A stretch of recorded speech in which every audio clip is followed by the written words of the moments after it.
இங்கே வள்ளி தெய்வானை.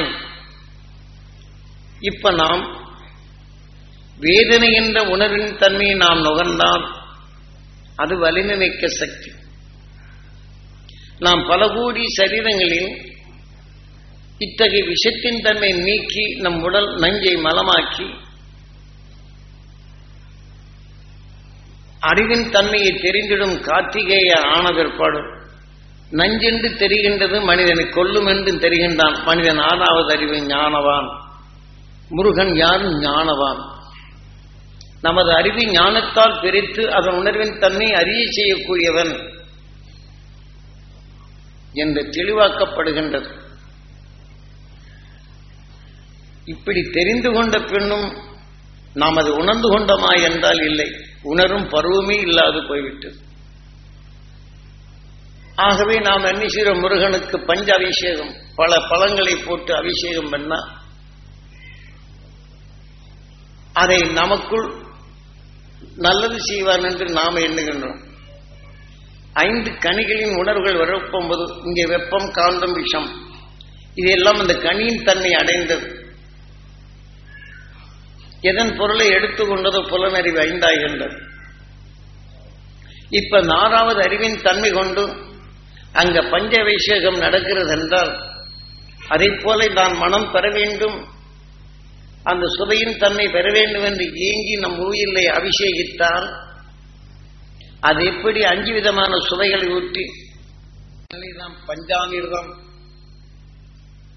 அந்த 5 வகையான அமிர்தங்களாக நமக்குள் எப்படி சுவை ஊற்றுகின்றதோ இதை போல புலனறிவில் கவர்ந்து கொண்ட துரு நட்சத்திரத்தின் உணர்வை இதை கவர்ந்து கொண்டால் இவை அனைத்தும் அந்த புலனறிவின் பஞ்சமிர்தம் என்ற நிலை அங்கே ஒரு வெதங்காயத்தில்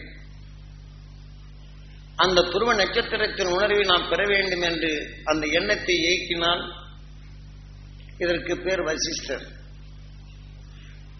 அதன் உணர்வின் தன்மை நாம் உயிரிலே படும்போது அந்த உணர்ச்சியின் இயக்கமாக நம்மை இயக்குகின்றது. அதன் உடலிலே செல்லப்படும்போது அவன் எப்படி தீமைகளை வென்றானோ அந்த உணர்வின் தன்மை நம் உடலில் வருது. அதான் வசிஷ்டர் தசரத சக்கரவர்த்திக்கு பிரம்மகுரு.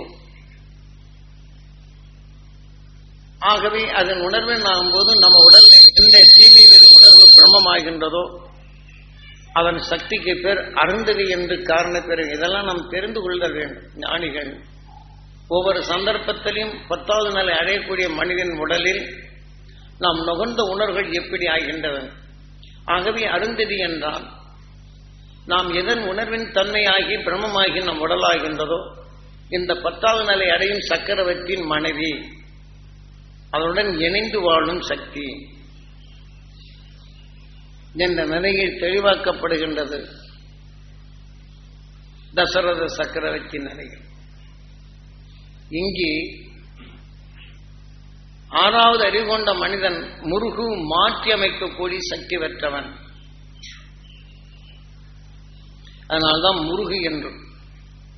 நாம் கர்ணக்கிழங்கில் விஷம் இருக்கிறது என்றால் வேக வைத்து விஷத்தின் தன்னை தணிக்கின்றோம்.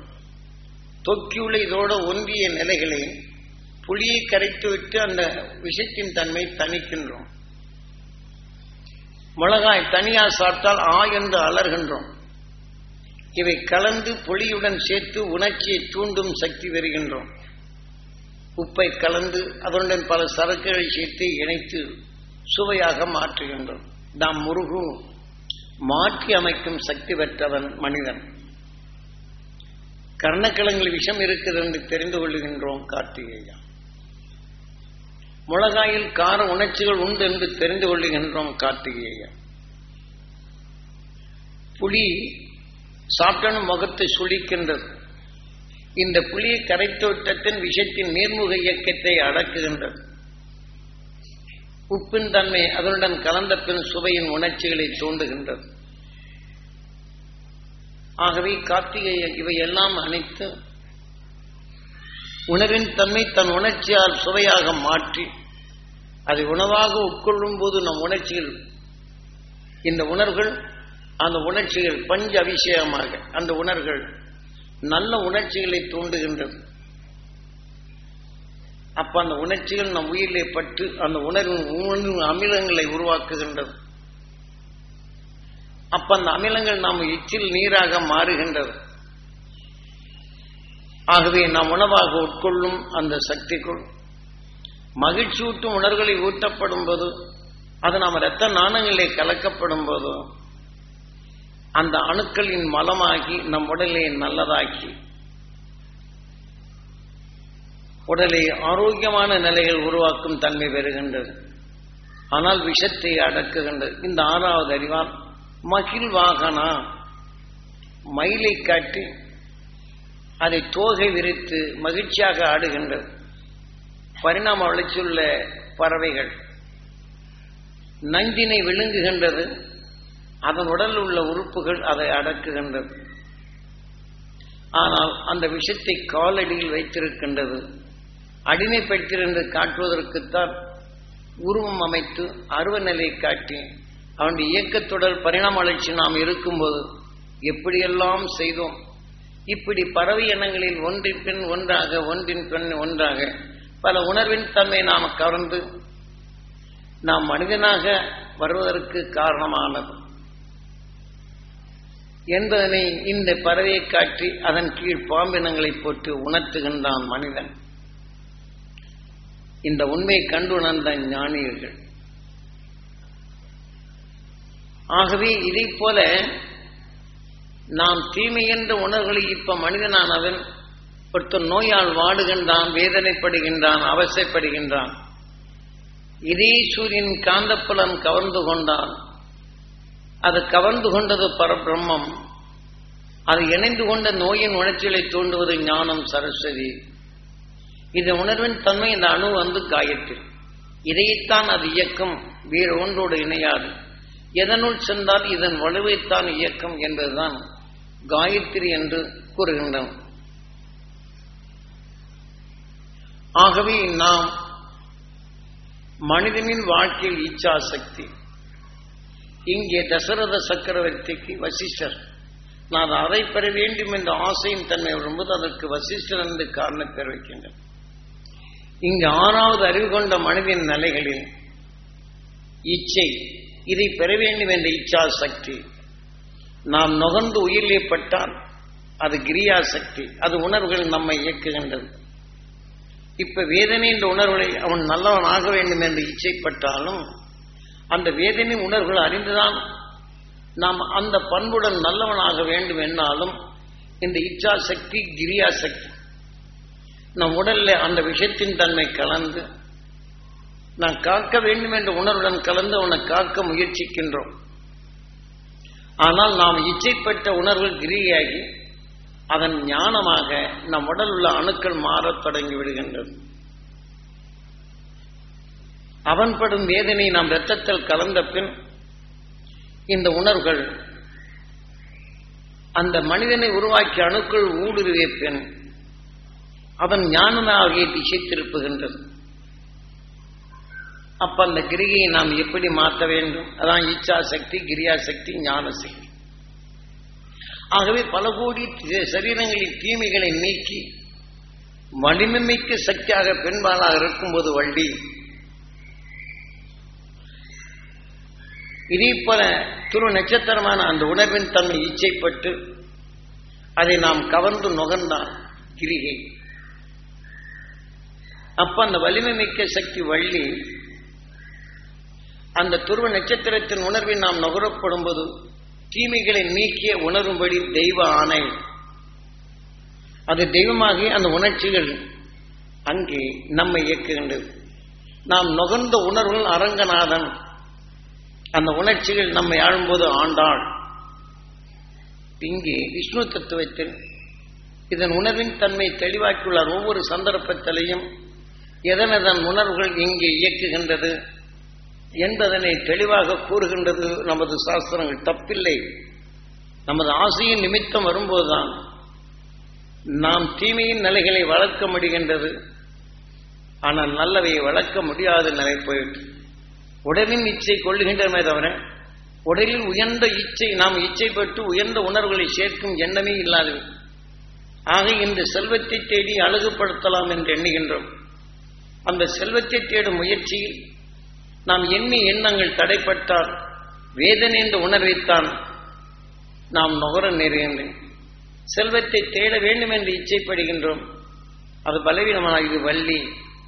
அந்த வலிமை துணை கொண்டு உருவான இந்த உணர்வின் துணை கொண்டு நாம் நுகர வேண்டும் என்றாலும் நுகர்ந்த உணர்வுகள் அந்த உணர்ச்சியில் தான் நாம் எதை நுகர்கின்றோமோ இது ஆடுகின்றது. அதன் வழிதான் மனிதன் செயல்படுகின்றான். ஆக இங்கே 6வது அறிவு கொண்ட வள்ளி தெய்வ ஆணை. அந்த தீமைகளை நீக்கிய உணர்வுகளை நாம் நுகரப்படும் போது உயிரிழப்பட்ட பின் அந்த உணர்ச்சியில் தெய்வ ஆணைப்படி தீமைகளிலிருந்து விடுபட்டு தீமைகளை அகற்றும் வலிமை பெற்று அதன் உணர்வின் தன்மை நமக்கு கிரியாய் வாழ்க்கையை நடத்தி நல்லதை உருவாக்கும் என்று இந்த 6வது அறிவின் தத்துவங்கள் தெளிவாக கூறப்படுகின்றது.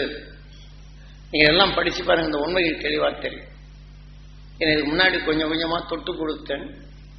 அது பரிமாணத்தின் இந்த விளக்கத்தை கொடுத்தால் நீங்க அறிந்து உங்கள் உணர்வில் பதிவாக்கி எதன் வழி நடக்க வேண்டும் என்ற ஞானத்தை ஊற்றுவதுதான் எமது குருநாதர் இப்படித்தான் எனக்கு ஊற்றினார். அதன் வழி இத்தகைய ஞானத்தை ஊட்டும் போது தீமை என்று அறிந்த பின் அதை நம்ம இயக்காது பாதுகாத்தல் வேண்டும் என்பதற்குத்தான் இது பதிவாக்குவது. ஒருத்தன் தந்திரமா ஏமாத்துறாங்கிற வகையில நாம ஒரு ஆசைப்படுறோம். ஆசைப்பட்டவனு அவனும் ஆசைப்படுறான். இந்த மனிதனுக்கு எப்படி சொன்னா நம்ம காசு வாங்கலாம்னு ஆசைப்படுறான். அது காசை வாங்கும் ஆசை ஊட்டும்போது நாம் செல்வம் தேட வேண்டிய ஆசையில சிக்கிறோம். சிக்கியபடி நாம் செத்து இச்சை அவன் செய்து தருவான் என்ற நம்பிக்கையில் இச்சைப்படுகின்றோம். அந்த உணர்வுகள் கிரியாகின்றது. அதன் வழியிலே நாம் செல்ல தொடங்கி விடுகின்றோம். ஆனால் நாம் வள்ளி என்ற வலிமை மிக்க சக்தியை பயன்படுத்தியிருந்தால் அது வேறு. நாம் ஆசை என்ற இச்சை சேர்க்கப்படும் போது இந்த வலிமை மனிதன் என்ற வலிமையை இழந்து விடுகின்றோம். வள்ளி என்ற நிலையை மறந்து இச்சை என்ற உணர்வுகளுக்கு நாம் செல்லுகின்றோம். அதன் உணர்வின் தன்மை நாம் அதை கவரப்படும் போது அவன் ஏமாற்று நிலை கொண்டு அவனை வாழ வைக்க நம்மளை ஏமாற்றுகின்றான். அதன் வழியிலே செல்லும் போது அவன் வளர்கின்றான். அவனை நம்பினேன், நான் மோசம் போனேன் என்று வேதனைத்தான் நாம் எடுக்க வேண்டும். நம்ம இச்சையில் வரும் ஆசை நம்ம எரியாமை வேதனை என்ற விஷயத்தின் தன்மைதான் வளர்க்க உதவுகின்றது. தான் இச்சா சக்தி, கிரியாசக்தி, ஞான சக்தி. தான் வள்ளி வலிமை மிக்க சக்தி கொண்டு ஆக தெளிந்த மனம் பெற வேண்டும் என்ற வலிமை பெற்ற அந்த துருவ நட்சத்திரத்தின் உணர்வு நுகர்ந்தால் அதன்படி தெய்வானையாகி ஏமாற்றும் உணர்வை புரிந்து கொள்ளும் நிலையும் அவனுக்குள் நம் உணர்வு அடிமையாகாதபடி அவனுக்கு காசை கொடுத்து பின்னாடி தொத்தி கொண்டே போகும் நிறைய பேர் இருப்பாங்க. இங்க ஏன் வேற எங்கே போட வேண்டியதில்லை. லாட்டியில் 1 கோடி ரூபாய் வருது அப்படின்னு போட்டானே இருக்கிற காசெல்லாம் போட்டு 1 கோடியில் எல்லாம் சம்பாதிச்சு பண்ணணும். அதில் இச்சை போட்டுக்கிட்டு இருக்கிற காசெல்லாம் விட்டு காடு வயலு நம்ம தொழிலை விட்டு நாளைக்கு 1 கோடி வரும் நான் கற்பனை கட்டிக்கிட்டு அந்த இச்சையின் கிரிகள் வரப்போகும்போது கற்பனையில் மிதந்து இங்கே வீட்டுக்கு சொல்றதில்ல, சோத்துக்கலேன்னு கூட கவலைப்படுறதில்ல. வாங்கின காசை விட்டு போட்டு நீ வீட்டில் ரோட்டில் நின்று குழந்தை குட்டிகளை கூட கவனிக்கலாம். இச்சையுமே அது மேல இருக்கிறான். இப்படி உலக நிலைகளை நாட்டை காக்கும் அரசாவது மக்களை ஏமாற்றக்கூடாது என்ற நிலை வரும். ஏன்னா ஆசை ஊட்டி அதன் வழியில் வரக்கூடிய வருமானம் வைத்து நாட்டை காக்கலாம் என்று அந்த நாட்டுக்குள் வாழும் மக்கள் அந்த இச்சை ஊட்டும் போது அரசியல் செய்யப்படும் போது நாம் நுகர்வுக்கு கோடி பணம் வந்ததுன்னு விளம்பரம் பண்றாங்க. இப்ப நம்ம இதுல போறோம், மக்களை நல்வழிப்படுத்ததான் அரசு. இன்றைய உலகம் முழுவதுக்கு நம்ம நாடு மட்டும் அல்ல, அவன் நாட்டை காக்க இத்தகைய தவறுகளை செய்து மக்களை அவன் நிரந்தர நிலைகள் பெற வேண்டும். அதற்கென்று உபாயத்தை தேட வேண்டும். ஆக தேடி செல்வத்தை செய்து மக்களுக்காக சில நிலைகளை போட்டுவிட்டால் அதன் வழியிலே எண்ணத்தை என்பார் தன் கையிலிருந்து போகும் காசு தெரியாது போய். இதில் எத்தனை பேர் ஏழ்மையாகின்றார். இதை போய்விட்டால் என்ன ஆகும்? விரக்தியாகி இவன் நினைச்சிட முடியலன்னு திருட பண்றான். அப்ப கொடுத்த காசு அவசரத்துக்காக கொலை பண்றான். இதுக்கு மூலம் யாரு? இந்த உணர்வின் தன்மை நாம் எடுக்கப்படும் முடிவில்லை என்றால் தன் உணர்வின் தன்மை இப்படி செய்து அதிலையும் முடியவில்லை என்றார். தன் விஷத்தை குறித்து மனிதன் எத்தனை கோடி காலம் வாழ்ந்தானோ மனிதனானானோ ஒரு நொடிக்குள் விஷத்தை குறித்து இவன் அந்த கௌரவ பிரச்சனை இந்த உடலையே அடித்து விடுகின்றான். இந்த விஷத்தின் தன்மை சாப்பிட்டப்பின் தப்புறானா இல்லை. விஷத்தின் உணர்வு அணுக்களை சேர்த்து அந்த உயிரிலே சென்றால் எவன் எனக்கு காரணம் என்றான் அவன் உடலுக்குள்ளே போய் இந்த விஷத்தை பாய்ச்சி அவனை வீழ்த்துகின்றது. பின் இந்த விஷத்தின் தன்மை ஆன பின் என்ன செய்கின்றது? இந்த உடலை விட்டு சென்ற பின் விஷத்தை பாய்ச்சி ரசித்து சாப்பிடும் பாம்பினமாக பிறக்கின்றான். இதுதான் கண்ட பலன். அதனால் ஆறாவது அறிவு கொண்டு நாம் வள்ளி தெய்வ ஆணை நாம் தீமைகள் எல்லாம் அகற்றிய அந்த துருவ நட்சத்திரத்தின் உணர்வை நாம் நகர்ந்து உயிரிலே மோதினால் இது அபிஷேகம், நம் பஞ்ச அபிஷேகம். ஆக அதன் உணர்வுகள் மகிழ்ச்சி என்ற உணர்வு ஆறாவது அறிவு ஒளி. ஆக எல்லாவற்றும் சூரியன் காந்தப்புலன் கவிழ்ந்தாலும் சூரியன் தன் அருகிலே எடுக்கப்படும் போது மோதலாகின்றது. விஷத்தை பிரிக்கின்றது ஒளி என்ற நிலை ஆகின்றது. பின் அதை எதிலே நுகர்கின்றதோ அதன் உணர்வின் இயக்கமாக மாற்றுகின்றது. ஆகவே மாற்றும் தன்மை வரும்போது ஒவ்வொரு மோதலின் கலர்கள் மாறுகின்றது. அறிவு 6, நிறங்கள் 6, 7வது ஒளி 7. மனிதனின் 6வது அறிவால் நமக்குள் மோதலில் நஞ்சை மலமாக மாற்றுகின்றது. மற்றதை தெரியும் போது நஞ்சென்ற உணர்வானும் அது பிளந்திடும் தன்மையும் மகிழ்ச்சியூட்டும் உணர்வின் இயக்கி நாம் மனிதனை காத்திடும் நிலையும் நல்ல உணர்வை ஒளியாக்கும் தன்மை பெற்றவன் இந்த 6வது அறிவு. ஏனென்றால் நஞ்சை மலமாக பிரித்துவிட்டு நஞ்சென்று தெரிந்து கொண்ட பின் 6வது அறிவு அதை பிளந்து ஆக இந்த உணர்வின் அறிவாக வாழ கடைசி நிலை பெற்றவன் மனிதன். அப்படி பெற்றவன் தான் துருவ நட்சத்திரம். அதிலிருந்து வரும் உணர்வுகளை நாம் எப்படி பெறுவது சொல்றது உங்களுக்கு அர்த்தமாச்சுங்க. ஞானிகள் நாம் புழுவிலிருந்து மனிதனாக வரும்போது இத்தனை நிலை பெற்றார்கள். நாம் அதிலே கடவுளின் அவதாரம் 10 உயிரின் நிலை. இதான் தசரத சக்கரவர்த்தி 10வது நிலை அடையக்கூடியவன். ஆனால் இந்த உடலை அதை 10வது நிலை அடையக்கூடிய சக்கரவர்த்தியாக இருக்கின்றான் உயிர். தான் வசிஷ்டர் பிரம்மகுரு. ஆக எதை உணர்ந்து நுகர்ந்து கவர்ந்து கொள்றோமோ அதன் உணர்வின் தன்மை தான் உடலாகும் போது எந்த குணமோ அது அழுந்தறி இணைந்து வாழும். நமக்கு தெளிவாக கூட்டுகின்றனர், அதை அரவணைத்து காட்டுகின்றனர். நாம் எப்படி வாழ வேண்டும் என்று வழியும் காட்டுகின்றனர். நாம் அப்ப கோயிலில் போய் என்ன செய்யறோம்? வீட்டில் கஷ்டம் இருந்ததுன்னா சரணாகிரி தத்துவம் அபிஷேகம் ஆராதனைலாம் பார்த்தோன்னா அபிஷேகம் பண்ணும்போது நான் இத்தனை அபிஷேகம் பண்ணனே என் பையன் இப்படி செய்யறானே, நான் அவனுக்கு சமயத்தில் கடனை கொடுத்தனே என்னை ஏமாத்துறானே, கோயிலில் போய் இந்த இதெல்லாம் கஷ்டத்தெல்லாம் சொன்னா அவனுக்கு நம்மளுக்கு கொடுப்பான்னு. ஏனென்றால் அபிஷேகிக்கும் பொருளின் தன்மைகள் சிலைக்கு ஊற்றும் போது பாலை போல மனம் பெற வேண்டும், தேனை போல சுவையான சொல் பெற வேண்டும், கனிகளை போன்று என் மனங்கள் அந்த சுவை மிக்க உணர்வுகள் வளர வேண்டும் என்ற நினைப்பில் நீரைப் போல என்னுடைய உணர்வுகள் தூய்மையாக வேண்டும், பன்னீரைப் போல நறுமணங்கள் பெற வேண்டும் என்று இத்தனை உணர்வுகள் அவசியிக்கிறாங்க. நாம இதை எண்ணம்னா நம் உயிரிலே பட்டு இந்த உணர்வுகள் அபிஷேகம் நடக்கின்றது. நாம் இதை நுகர்ந்தால் உயிரிலே பட்டுதான் இந்த உணர்ச்சியில் வெளிப்படுத்த ஆண்டாள். அந்த நல்ல உணர்வுகள் நம்மை ஆளும்.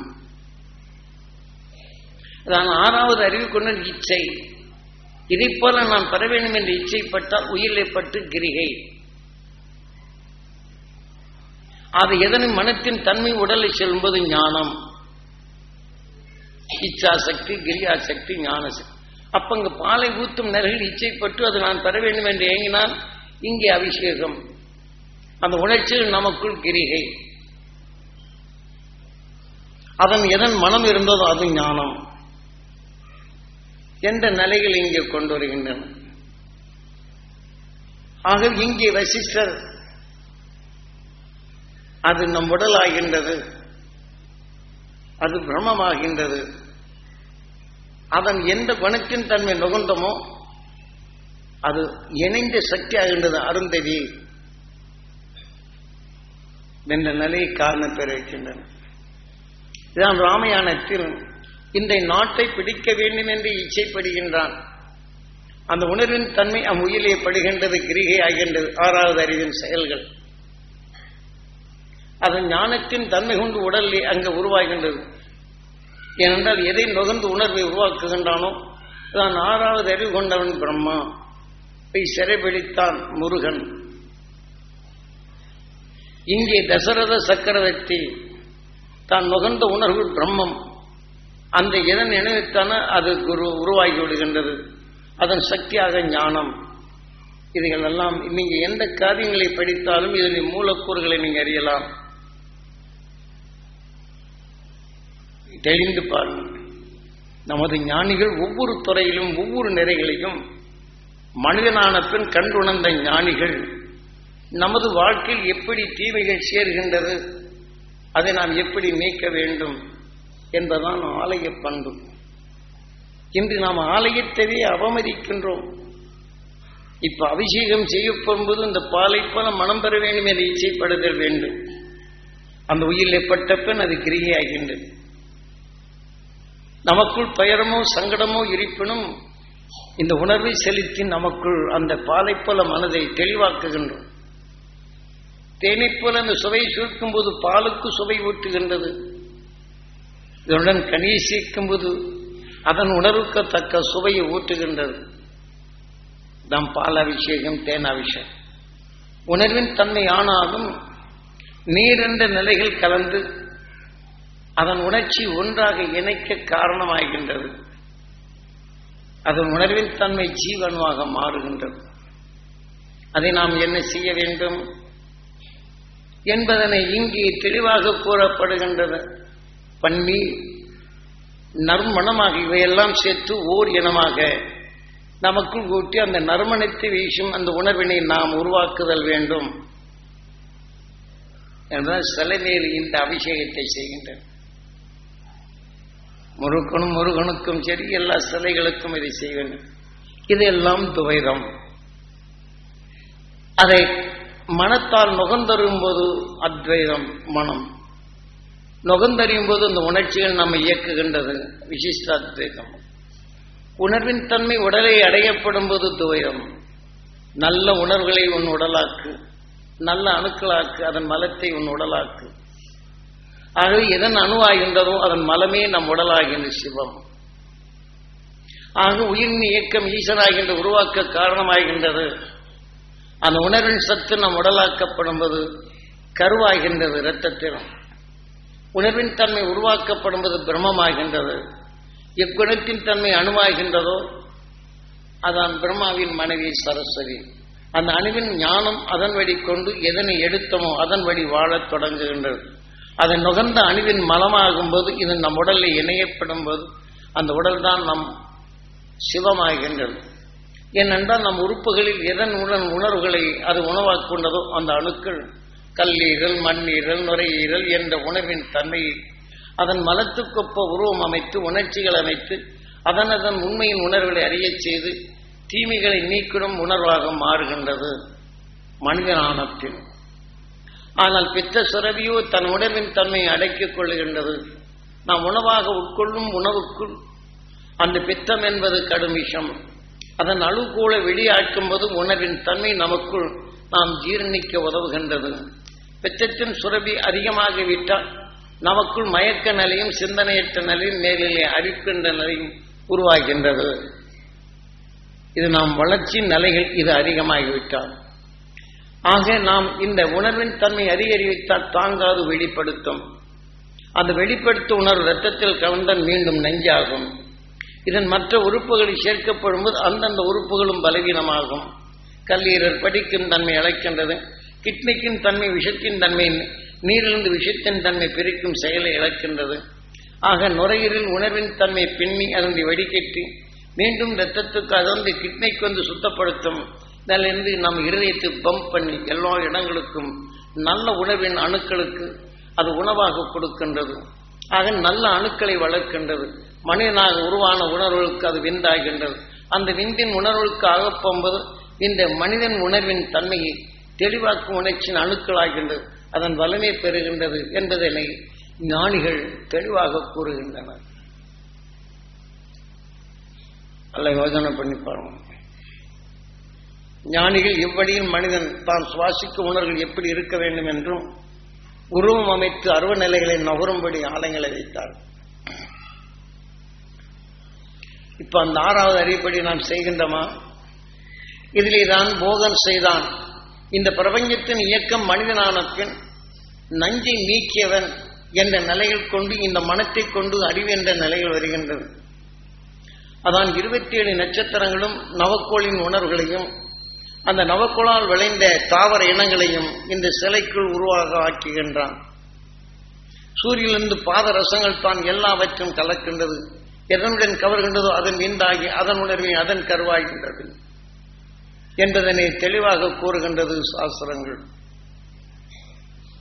ஆகவே பாதரசத்தை வைத்து நவக்கோளில் ஏற்பட்ட பாசானத்தை இணைத்து அதனுடன் ஒரு உருவச்சிலை ஆக்குகின்றான் மனிதனை போன்று.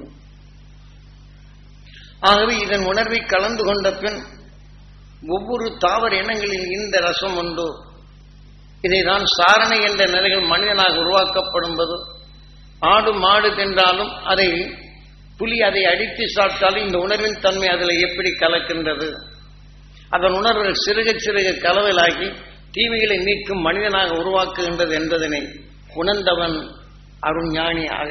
இது இன்று போகன்.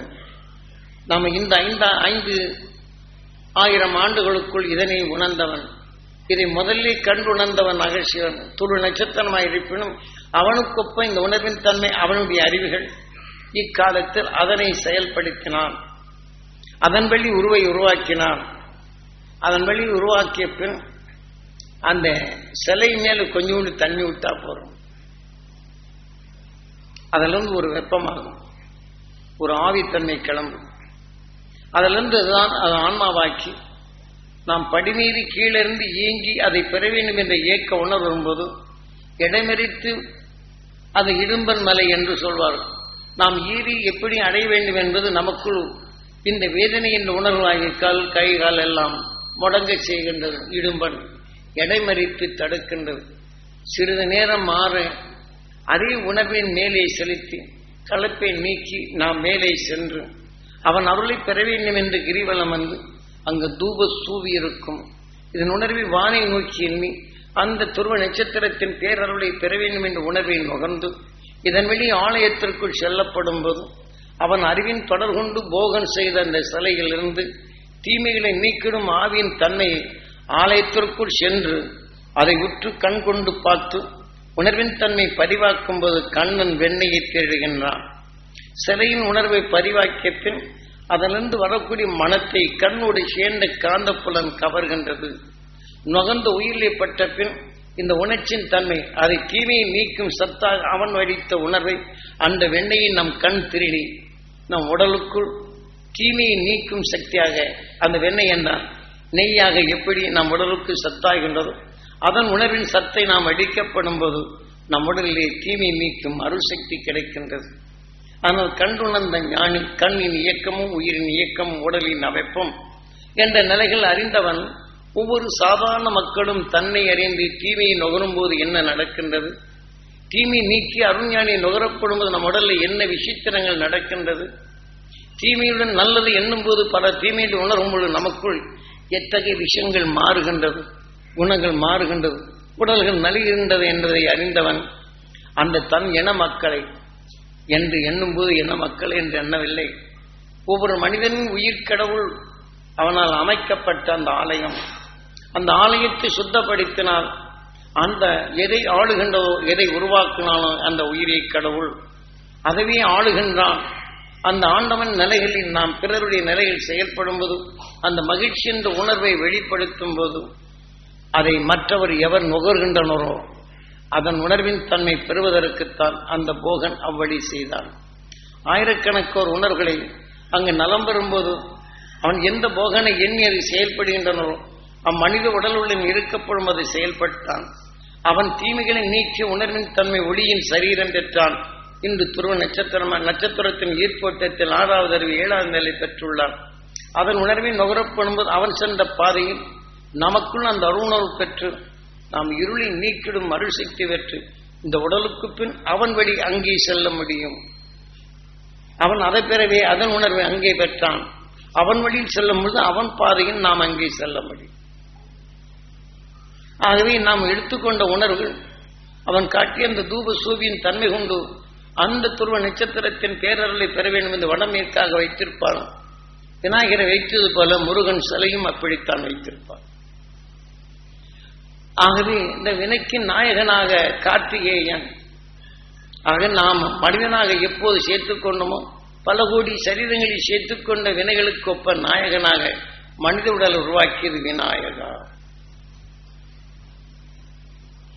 ஆக நாம் நுகர்ந்த உயிரின் நிலைகள் உருவாக்கியது உடல் சிவம். நாம் எடுத்துக்கொண்ட உணர்வு உடலோடு இணைந்து வாழ்வது விநாயகன். எதன் வினையை சேர்த்து ஒன்றென இணைத்து அதனுடைய செயலாகுதோ அது விநாயகா. ஆக 2வது பிள்ளை எது? பல கோடி சரீரங்களில் தீமைகளை நீக்கி நீக்கி நீக்கி நீக்கி நீக்கி அறிந்து கொண்ட உணர்வின் அறிவாக தன் உடலின் நஞ்சை நீக்கி எது விஷமென்று அறிந்து அது இயக்க சக்தி பெற்றவன் 6வது அறிவு. ஆக நஞ்சென்ற நிலை வரும்போது நீக்கும் ஆற்றல் பெறும்போது பிரம்மாவை சிறைபிடித்தான் முருகன்.